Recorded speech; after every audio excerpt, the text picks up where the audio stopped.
with your KLEK 102.5 FM weather. A shower thunderstorm threat in the forecast for today and tonight.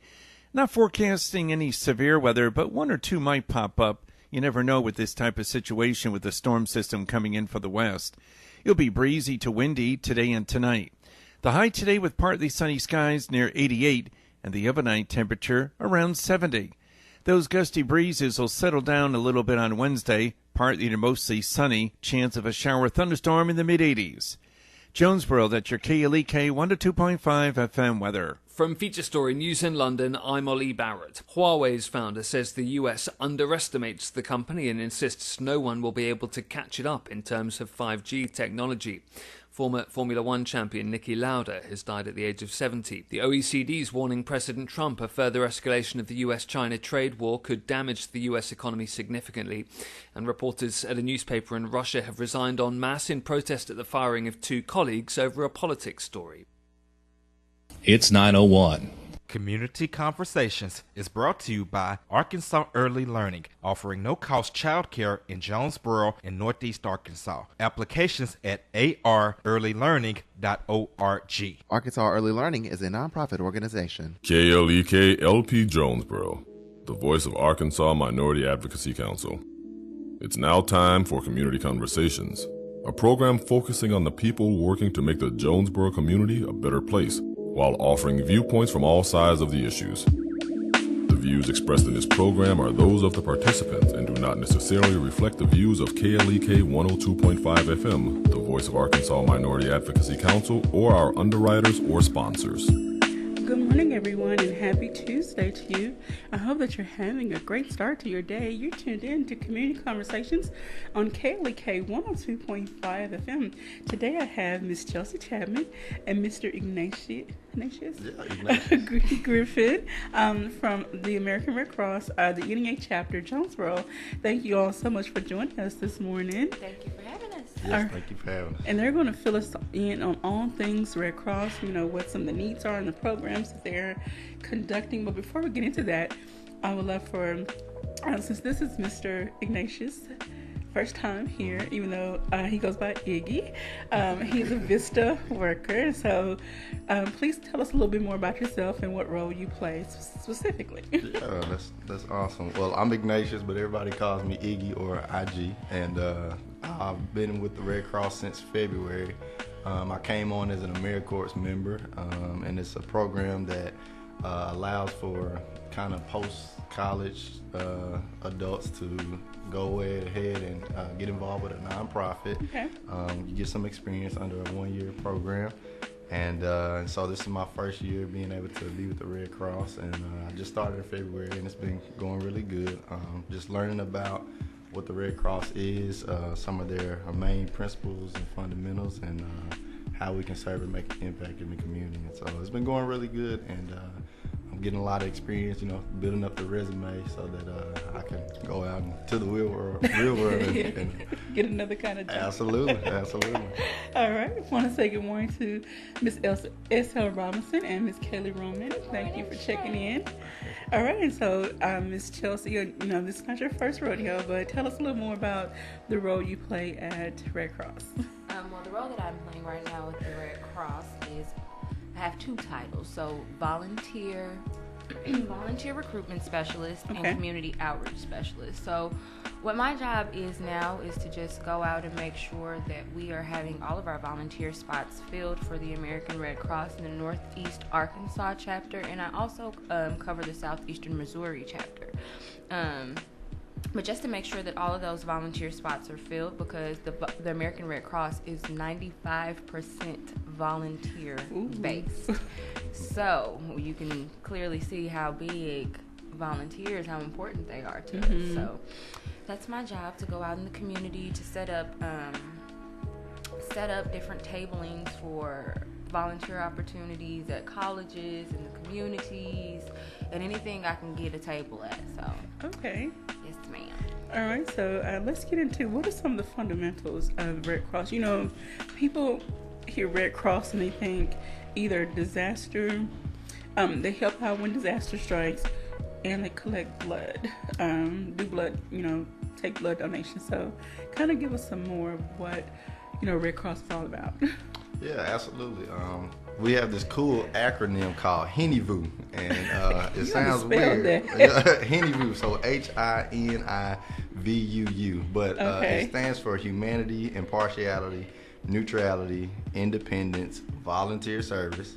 Let me say that again: voluntary service, unity, and universality. And it's a great thing, kind of, that has been around since the Red Cross started over 100 years ago, and it just talks about our role and our desire to bring assistance without discrimination, where it be here in America, across the world, across international borders.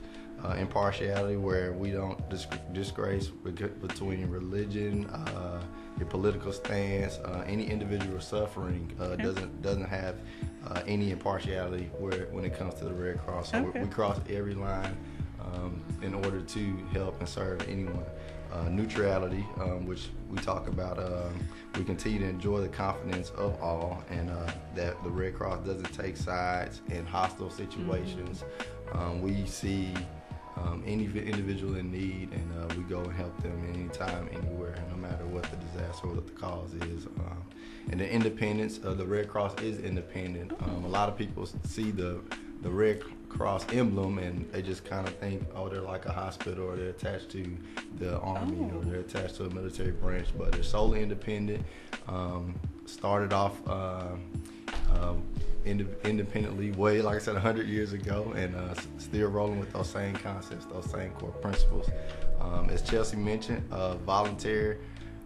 very volunteer built and founded, and so we have a great foundation of volunteer service, and I think it's one of the best ones that I've seen in a long time, where everything is led out through volunteers, and people that you see in the community or going out to different national disasters, whether it be Hurricane Katrina, Hurricane Harvey. Those are everyday people that just stop what they're doing. Go out to a site and help out with relief. And to quickly add on to what IG is saying, when I came to the Red Cross and I started, we have a volunteer there named Candy Hart. And also we have a volunteer there named Miss Jan and Miss Eileen. And when I came, and all across the Red Cross, if you look at our material, our marketing material, you can never tell the difference between a paid staff member and a volunteer. Wow. Like, you would not know. We value our volunteers that much that you would think that they're paid staff. Like, I had no idea, because that's how much they put their heart in it. They come in every day, 8 to 5, just like I do. So there's no hierarchy when it comes to image and how you're presented in the community. It's not I, them, it's us. It's us, absolutely. All right. Right, so. And, they do a great job at implementing that and making sure, whether you've been there 2 months like me or 28 years, everybody is the same, on the same level, and everybody's a part of the same cause, the same mission. And then they train you that same way, which is good, because you learn immediately that, okay, like, this is not a place of status, it's a place of service, and it's awesome. That was good. All right. I want to write that one down. Yeah, that was good. That was good.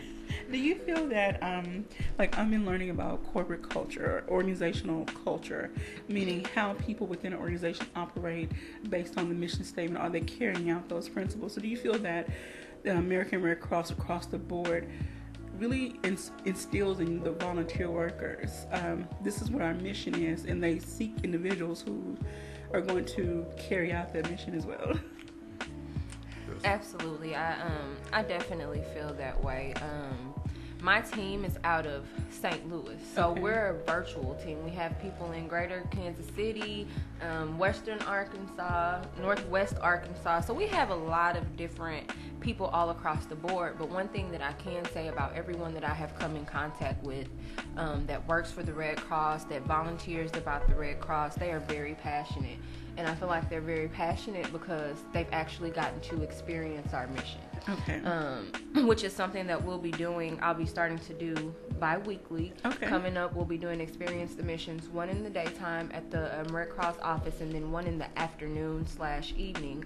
And we're going to be trying to hold those at the library. But that's just for people to come out and get to see what it is that the Red Cross does, because we're so much more than disaster and blood. Yes. We have a branch called Service to the Armed Forces, where we actually, if let's say someone's overseas and they're serving and they have someone that's ailing or sick or dying back home in the States, the American Red Cross takes the initiative to contact the person who is over that soldier, and they let them know what's going on. Once they let them know what's going on, the American Red Cross then pays for that person to get home, to get to that funeral. Sometimes they even help with funeral services, all depending on maybe if it's like a spouse or someone that's close. But they get those people back home, and they make sure that they get back overseas. They make sure that they get the proper care that they need, if they need any counseling or things like that. So the American Red Cross is really,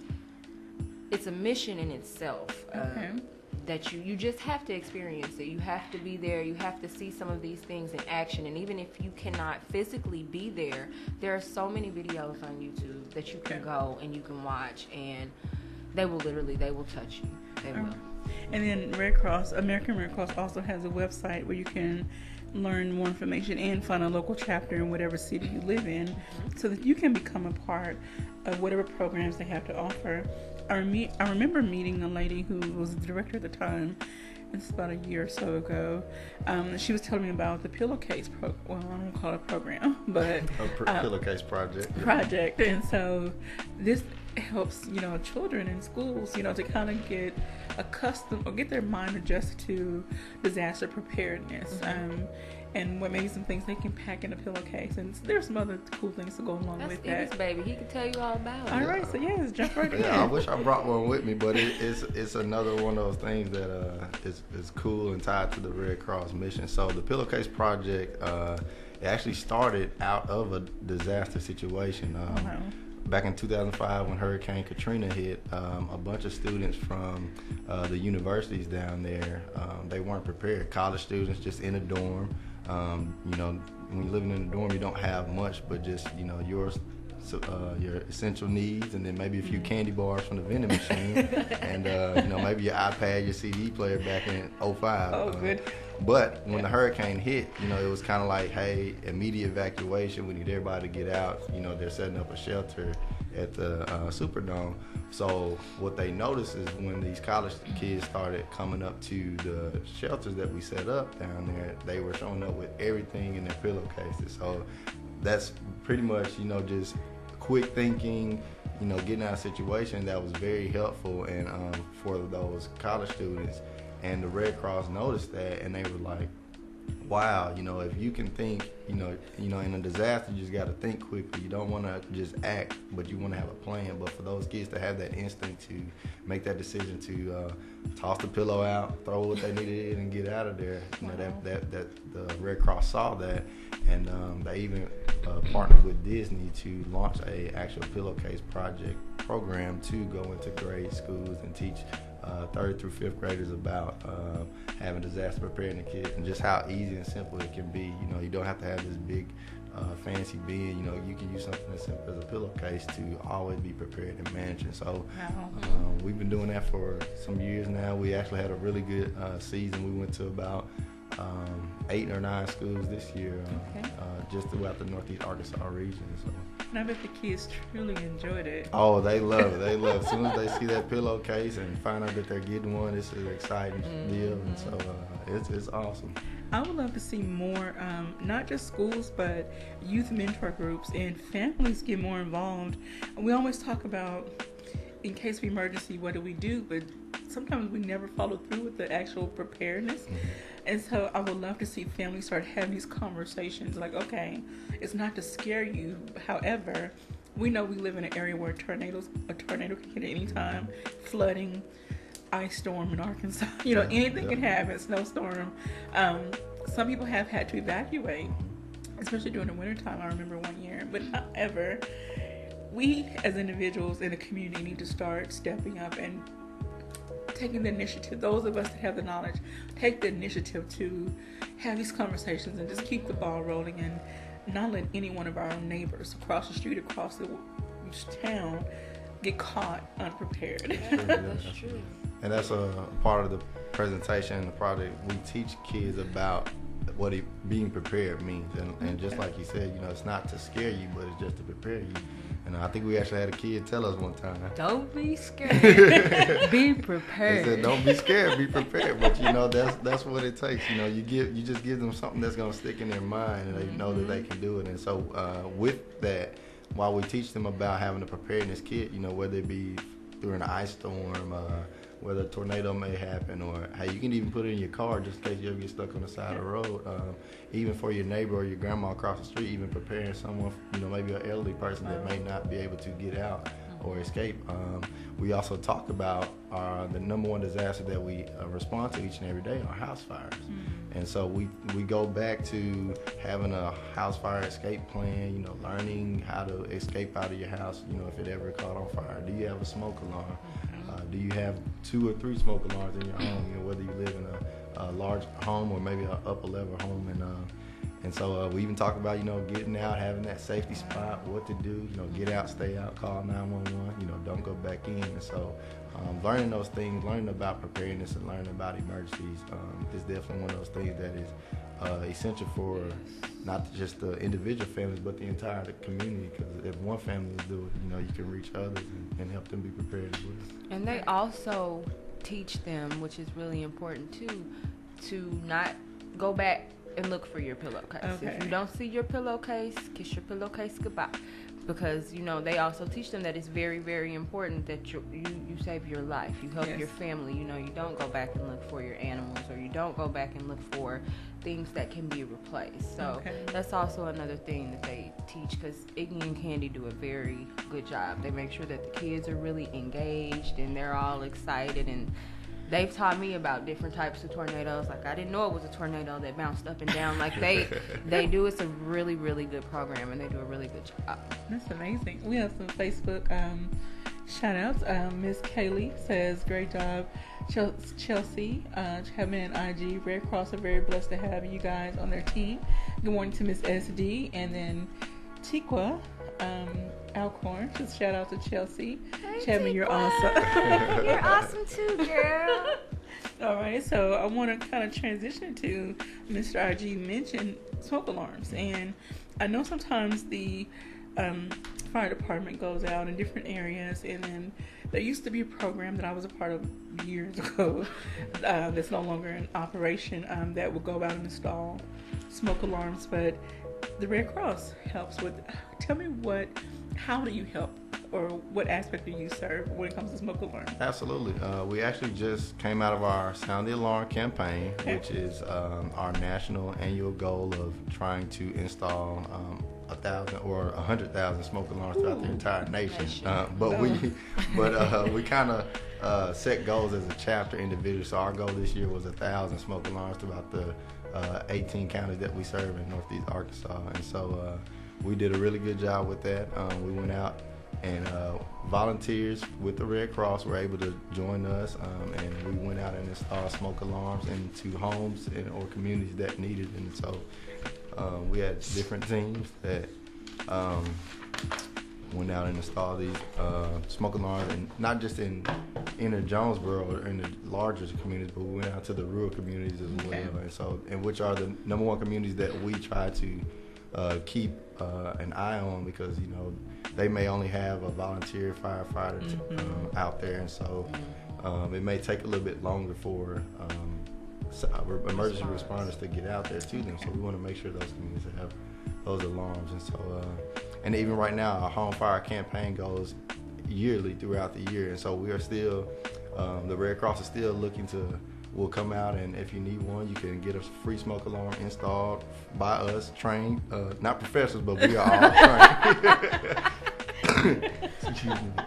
You don't have to worry about us taking down the ceiling fan and putting a smoke alarm there. We know exactly what to do. But we do have a website called getasmokealarm.org. And please go there. If you need a smoke alarm, it'll be totally free. It doesn't have to do with your financial situation, as we talked about earlier, the Red Cross has no partiality. We have nothing to do with anything where you live. As long as you're within our reach, we can. And it's a national website too. So if you fill it out, and if you don't live in Northeast Arkansas, you may live somewhere else. Someone from a Red Cross chapter will be able to provide a free smoke alarm for you, and you'll get that. Yep, pop right up there. All right. So during your time of going out installing, or did you only install for people who are pre-registered, or do you just knock on doors? We go and we knock door to door. We knock door to door and we ask people, do you have any smoke alarms in your home? And a lot of times people will tell you, yep, we got smoke alarms, we don't need them. So we take them one further. We want to know, are your batteries good? Can we come in and check out your batteries? Can we change your batteries for you? Can we maybe install one in your bedroom or somewhere that's a central location where you don't have one? So we do, and then if you're not there, we hang a little door hanger, and if you are there and you tell us no, we just still let people know, like Iggy said, that you can go to getaSmokeAlarm.org and you can sign up, and we will come out and bring you smoke alarms. And the thing that I liked about this too is that we installed up to 3 smoke alarms in each home. That was the max that we could do. But we don't bring them up to code, but we do bring them, to a safer point. So, okay. Yes, ma'am. We knock door to door. With some places, with apartment complexes, do you go through the landlord to see? Yes, we would have to go through the landlord. It was very hard for us to get into some apartment buildings and things like that, but we did have some luck over in the trailer park, where the owner over there, he was actually like, oh no, there were people that said no. He was like, no, we're going back in there. We're gonna get those installed. So Iggy went over there and installed with them, and I just think that we should get our whole community behind it. Yes. I wish everybody would see the importance of needing that, that comfort to know that if something happens, I have a smoke alarm. I have 3 smoke alarms. Okay. All right, we're coming up on our first break, so we're going to put a pause in our discussion. When we come back, we'll pick up some more discussion about the American Red Cross, the NEA chapter Jonesboro, because we want to get into blood donations and we want to push for volunteers again. So you're tuned in to Community Conversations on KLEK 102.5 FM. We'll be right back after these announcements.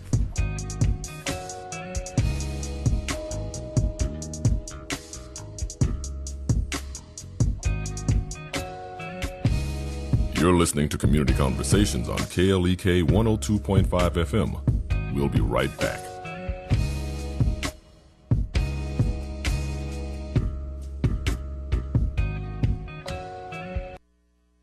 How can you keep things from heating up between you and an old flame?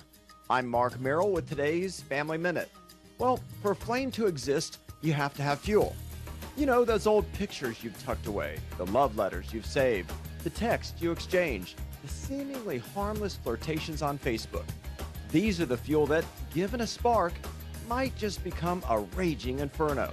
So, the first step to extinguish an old flame is to get rid of the fuel source. Throw out the reminders, get rid of the pictures of romantic embraces, and snuff out the old embers.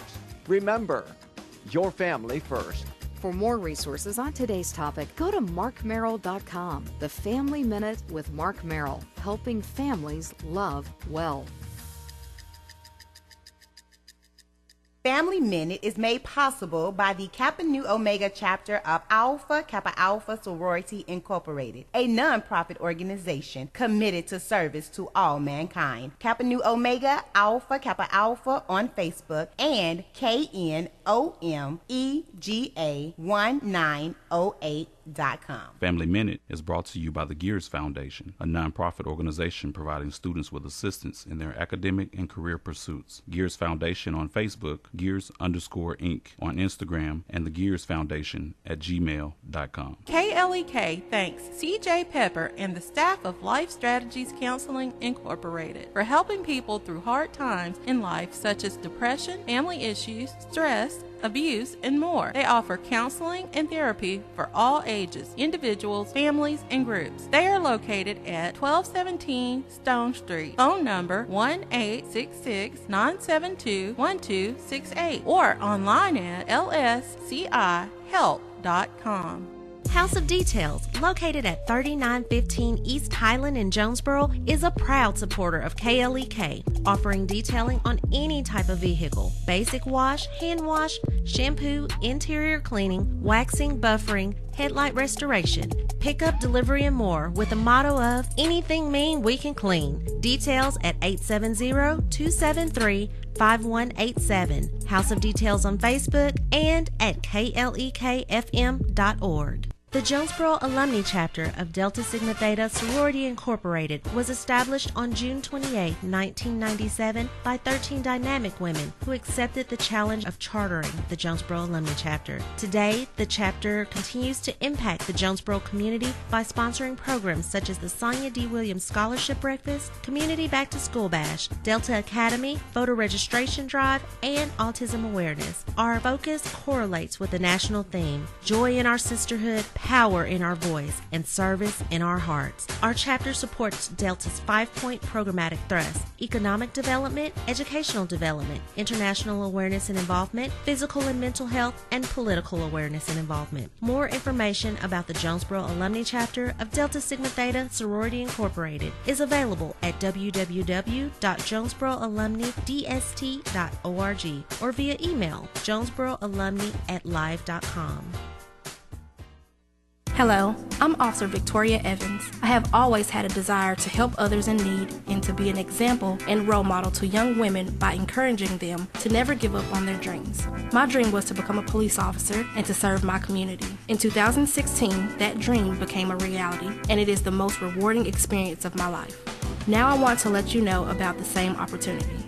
The Jonesboro Police Department will conduct testing every month for patrol officers. Applications are available online at jonesboropolice.com or at the Police Department, 1001 South Caraway Road.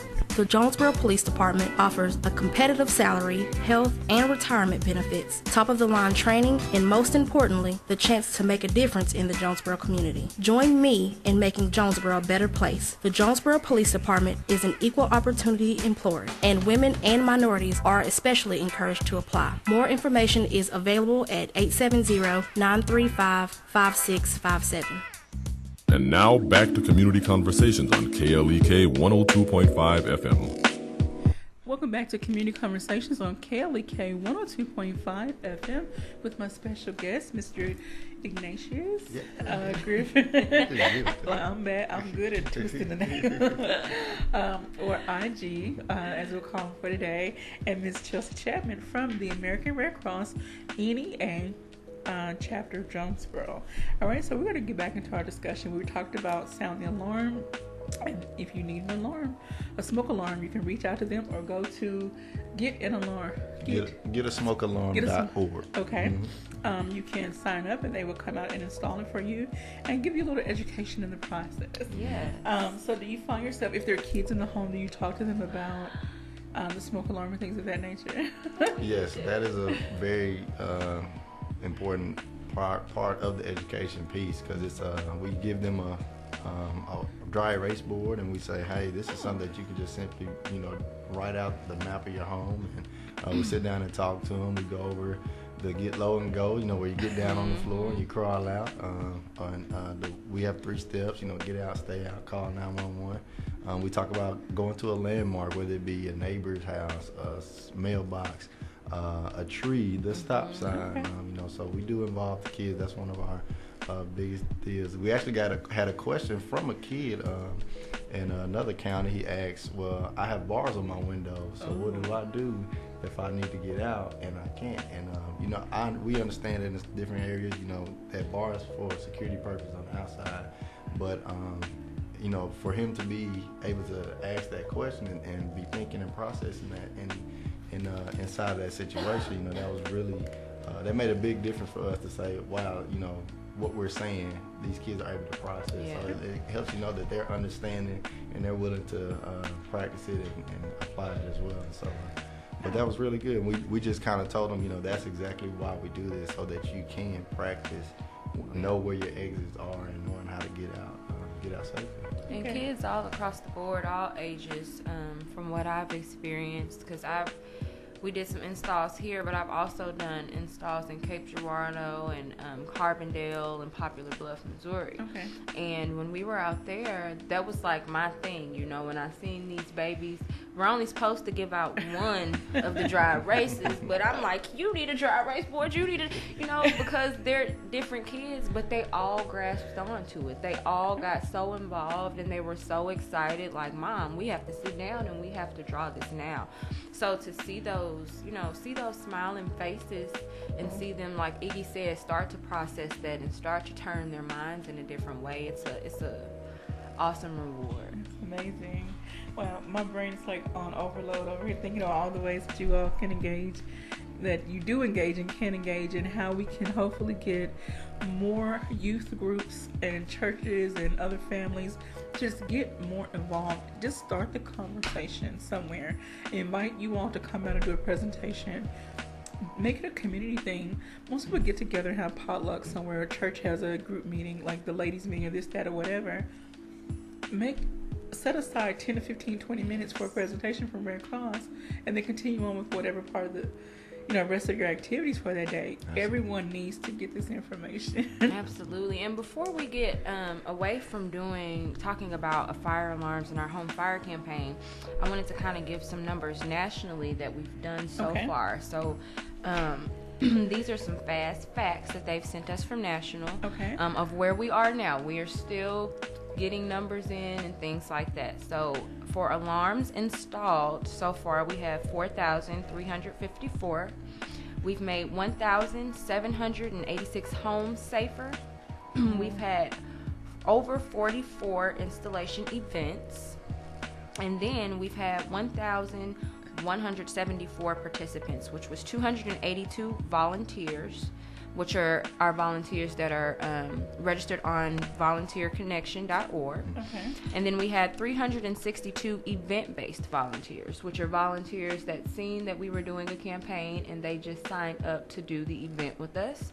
We had 191 paid staff and 339 firefighters. That's amazing. So our firefighters, definitely, we want to give a huge thank you to them, because they definitely backed us. They stood behind us. They just really let us know whatever you all need us to do, we will do it. We'll send out teams with you guys, and they were very personable, very fun. I made some great connections, so it was a really good experience. One more question concerning, you know, fires and smoke alarms and things of that nature. We're gonna move on to the blood donations, but I know that the firefighters go around and check businesses for, make sure they're up to code, up to date with their, help me out here. Fire extinguishers? Yes. I'm doing charades this morning. Okay, fire extinguishers. Do you talk to families about possibly investing in a fire extinguisher or something that can, some other type of product that can extinguish a fire in the event it's small fire, or just to help them get out and get to safety? Yeah, absolutely. Fire extinguishers are essential. We don't necessarily talk to them about, you know, it's required to have them, but we do tell them that, you know, any safety tool and stuff that you apply to keep your home a lot safer is beneficial. You only have about 2 minutes or less to get out of your home if there was ever a fire. And if you live in a mobile home, it's actually 1 minute, because mobile homes tend to catch fire quicker based on the material and the way that they're built. And so that number one thing that you will need to help you in case of a fire is a smoke alarm, a working smoke alarm. So we start there first. And then the second part of that will be the escape plan. And then we can go into, you know, prevention. So we do talk about, you know, other aspects that you can bring in to help with prevention. But the number one to help anyone is education. So if you can educate someone about fires and the severity of them, then once you start with that as the foundation, then you can definitely build from there. And we look for the individual to start implementing their own personal escape plan and setting up things that they can keep themselves safe. All right.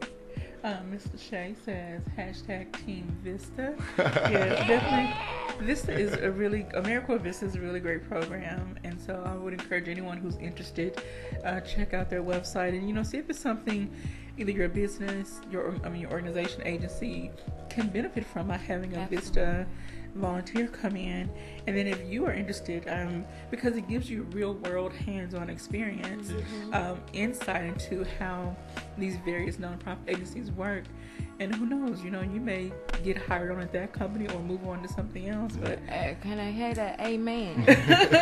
Because I always tell people, yes, working Vista, you don't make very much money. However, the experience that you get is so much more rewarding than any amount of money that you can ever make. I still lush over things about what we did my 2 years doing Vista. So the experience, man, it's amazing, and it got me the position that I'm in now. I love to share my testimony with people about how for the position that I'm in, I needed a bachelor's degree. Okay. I don't have a bachelor's degree.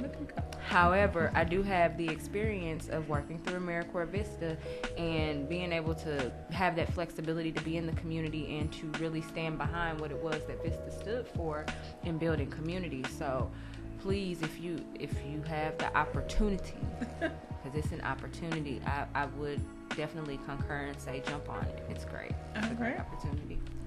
So let's get into blood donations. When disaster happens, well, the American Red Cross is there to help out, for those individuals in need. Let's look at, just say again, hurricanes and other national disasters. There are people who get severely injured and they are in need of blood sometimes, depending on their injury. And so American Red Cross steps in like no questions asked, and make sure they get their blood type, of course, but anything else, no questions asked, and they help people. But in order to be able to help people, they have to have a steady supply of donations. So tell us a little bit more about that program. So with blood, it's kind of cool because you have people who we have an opportunity to do called blood service donor ambassadors.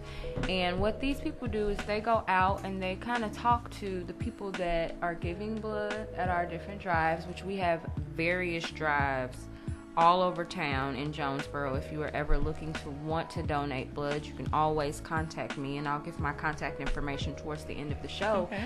But we do have the opportunity for people to do blood donor ambassador, which is where they talk to the people who are giving blood and just make sure that they're comforted. They give them food or little snacks and water. But aside from that, they also go out and they talk about the importance of donating blood. Mm-hmm. Like right now, we are having a major shortage in O blood types, which is huge for a lot of communities who deal with different types of violences and things like that. So I'll give a little description of what it is. Right. And a lot of the positions that we have to do during volunteering, they are not very time consuming. Some of them are, but some of them are very based on your own leisure. Okay.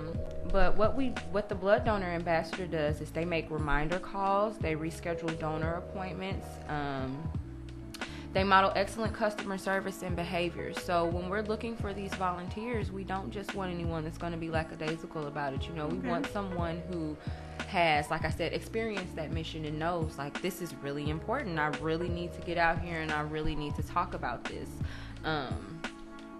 And over at Blood, it's an extensive thing that they do. Like, once they get your blood, they don't spend it or anything right then and there, but they send it off. We have volunteers that are called blood transfer specialists, blood transportation specialists, and they carry this blood to different hospitals and to different labs, and those people are a very big component because they make sure that this blood gets there safe.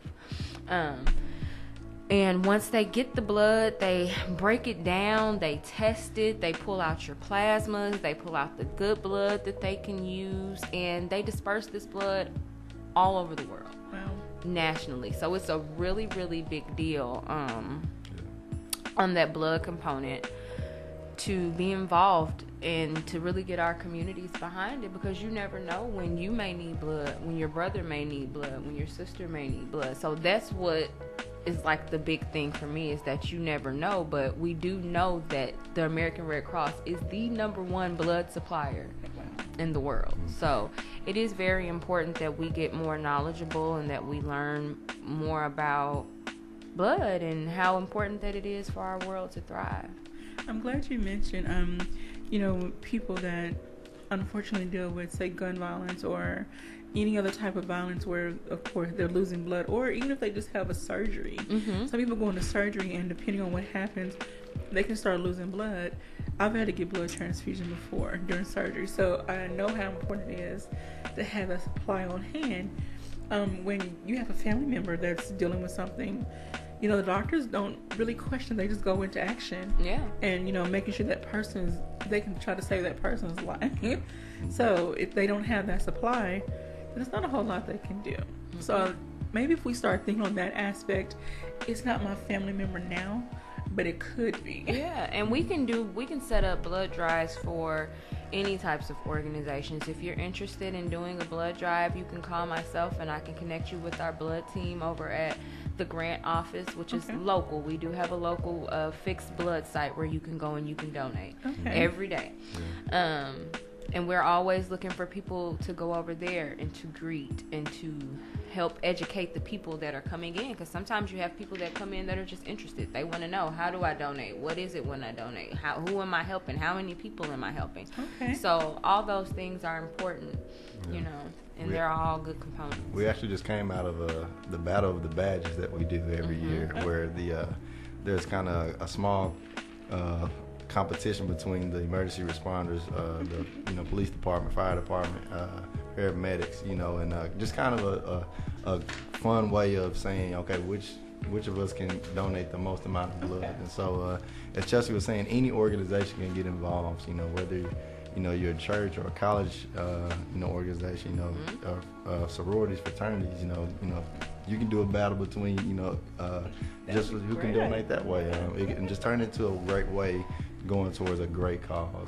So it can be anybody, and that's exactly a lot about the Red Cross, is that anybody could volunteer. It's not about the me, it's about the we. And so that's awesome. I want to say good morning to Mrs. Emma Agnew. Thank you for checking in. And so, again, consider maybe starting a team, starting a battle, starting a friendly competition, amongst fellow organizations, and see who can, get the most support and get the most units of blood donated, just for bragging rights. Yeah. So with the Battle of the Badges, so who came out on top? Oh, man. I can't remember. I don't want to disclose because I don't want to brag on who came on top. But I think it was we had a lot of responders, definitely from the fire department, and I think that had a lot to do with just it being a home fire campaign. So I definitely know we had a lot of people from the fire department come out. Definitely had some police officers come out. We even had people from other counties to come and support. So it was a great big turnout. I don't know who necessarily won. Okay. I don't think they announced those results yet, but we did have a really great turnout from the support that we get here from our emergency responders throughout the region. All right, I want to ask Chelsea. You mentioned there's a shortage of O, so O positive and O negative. What is special about O that makes it?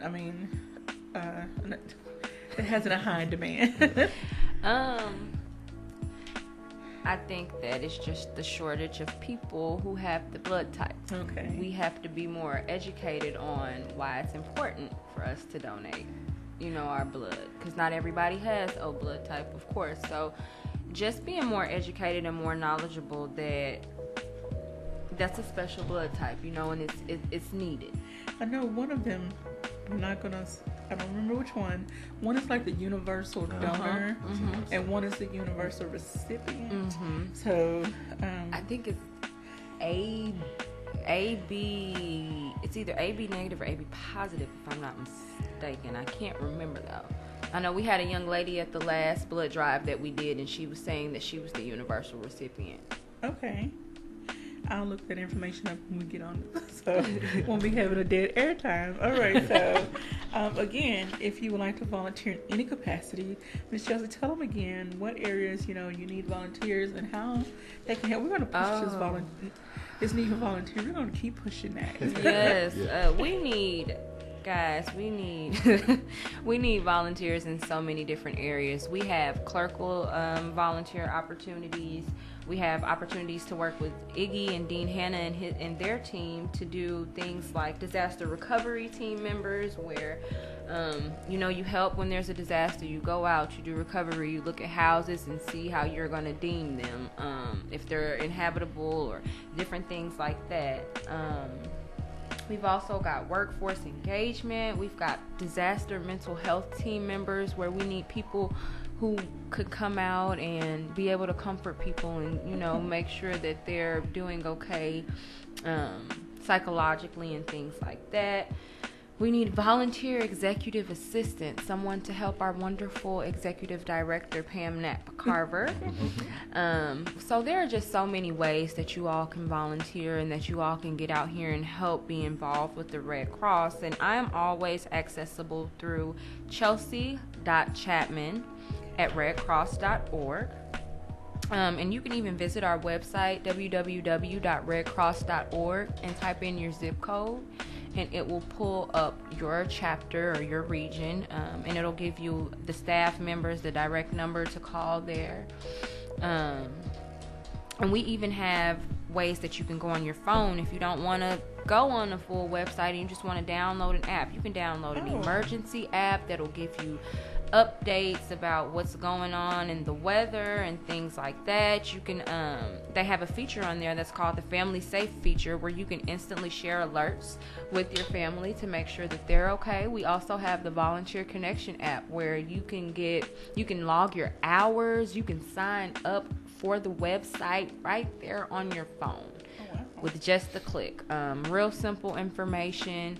And then once you sign up, my team then takes on the task of reaching out to you, making sure that you're engaged, making sure that you're getting the proper training that you need, because we do take it very serious that our volunteers are trained, just like Iggy said, just like we're trained. So we're always trained in disasters to act like that. And we are the world's #1 largest volunteer database. So we have in this world the most volunteers, the most people that are vested in our organization.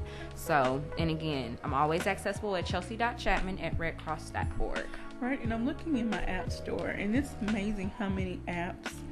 Of course, there's apps, based on your country, like Canada. I see one for Bangladesh. But then there's hazards, Red Cross. There's, Lebanese. Okay, then there's flood, earthquake, hurricane. So there's specific apps for based on whatever the natural disaster is, or you can get one for all of them. There's first aid. There's pet first aid.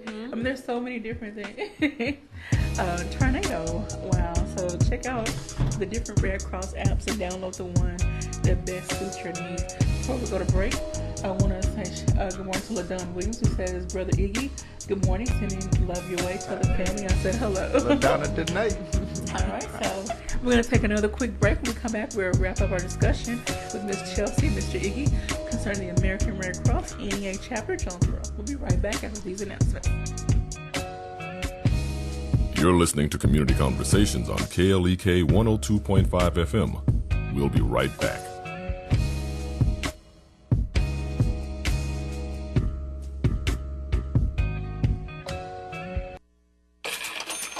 We're back with Money Matters. I'm Alfred Edmond Jr.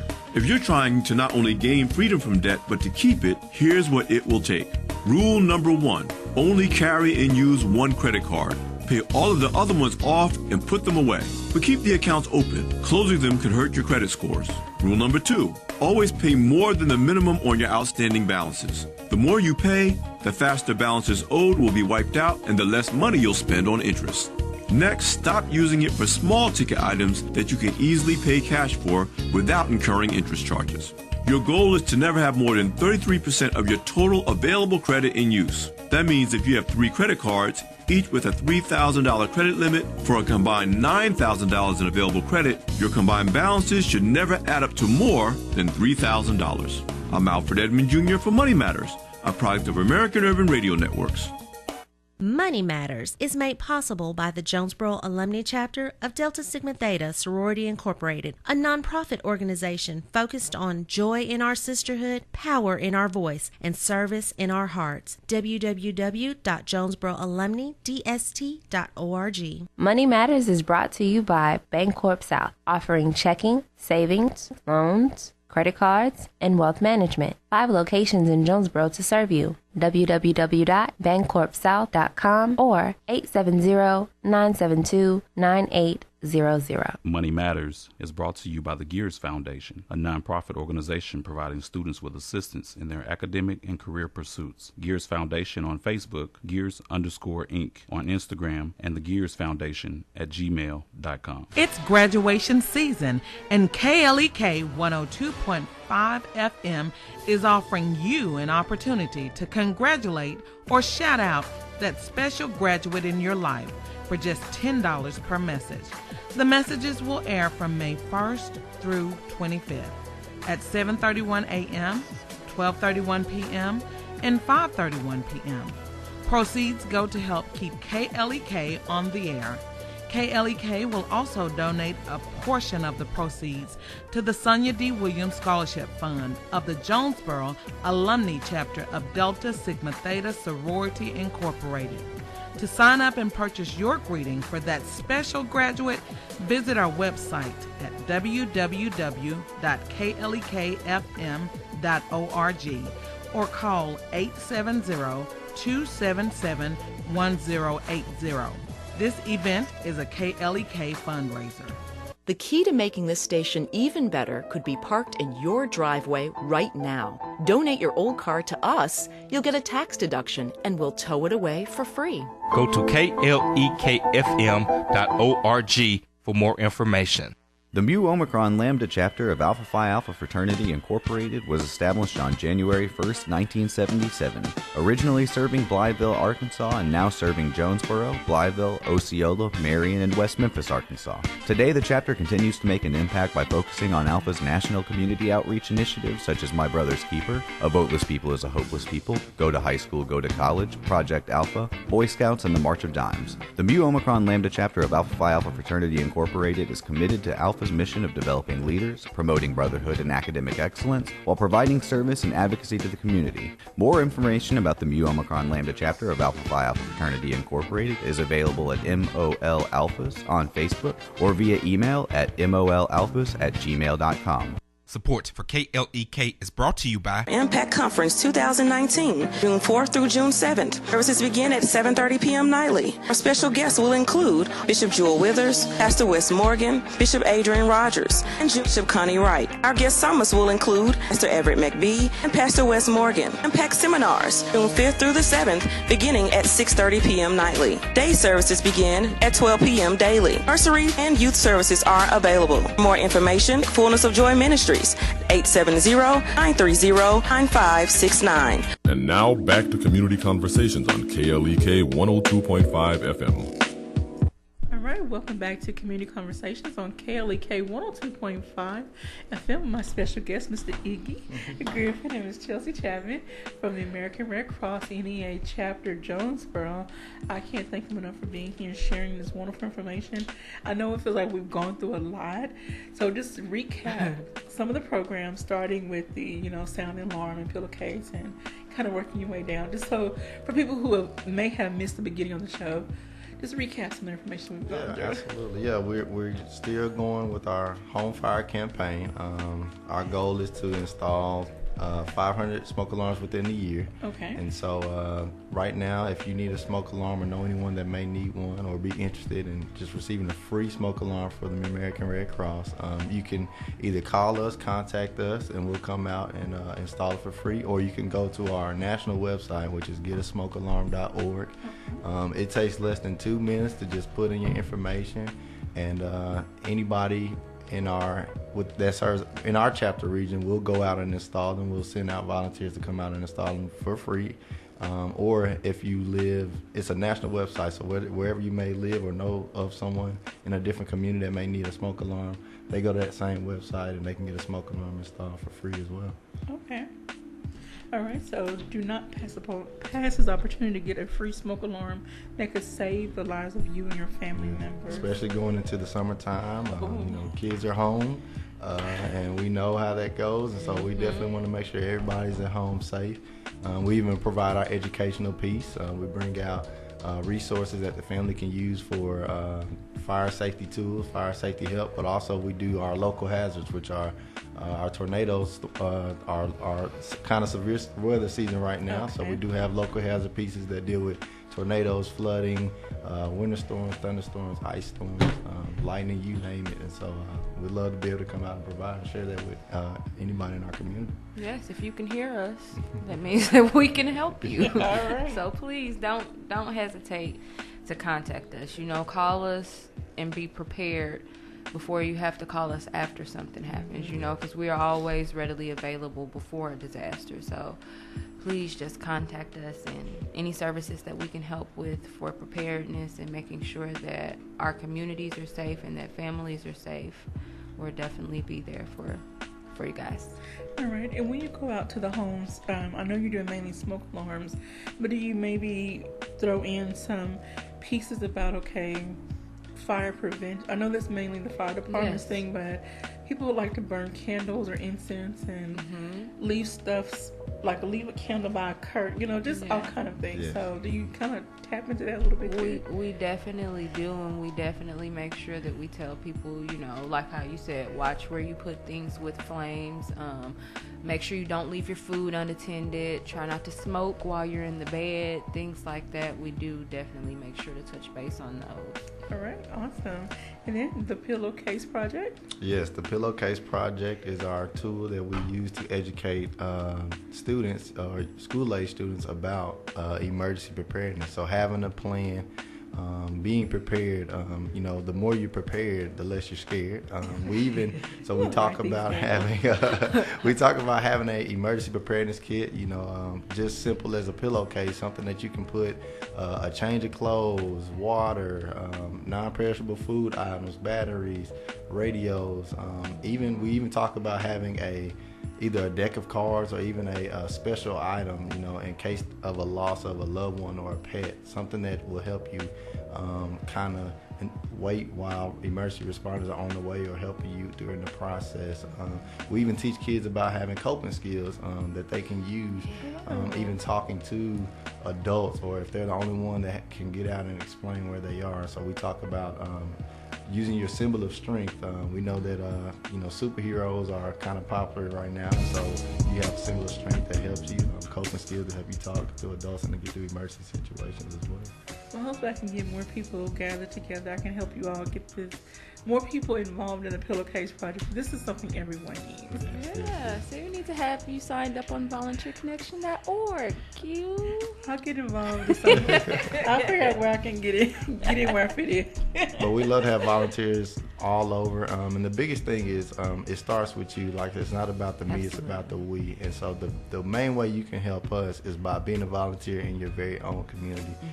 If people see you volunteering, then they know that the Red Cross can be right there at any given time for them. Right, let's do a chain reaction, within our community. And in some of our rural communities, we only have like 1 or 2 volunteers, so getting those communities kind of ramped up to help them get more volunteers that can respond, or even if we have some, local volunteers who are willing to travel to go to those smaller rural counties, that will be phenomenal as well. All right. So, and again, don't forget about the blood donations. They're always taking, right now you're in dire need, well, I say dire need, of type O blood. Yes, and I did look up some information. O negative is the universal donor. AB is the universal recipient. There we go. So we need that O blood we never know who's in need. So please consider donating it, or set up a donation, a drive. So reach out to Miss Chelsea, Mr. Iggy, and other staff members, volunteer staff members at Red Cross, and get a drive set up in your own backyard. Well, not backyard, but you know what I mean. If you want it in your backyard, we will put it there. All right. I want to thank you all for joining us today. Thank you everyone out there for listening, supporting Kelly K. I want to say good morning to Miss Kira Hannah says, hey, family. Good morning. Thank you for checking in. Thank you, everyone out there. Contact Red Cross, redcross.org, chelsea.chapman@redcross.org. Get a smokealarm.org. All right, everything's .org. We official. All right. Well, thank you all for tuning in. We'll see you tomorrow for All Gospel Wednesday. Have a great day, everybody.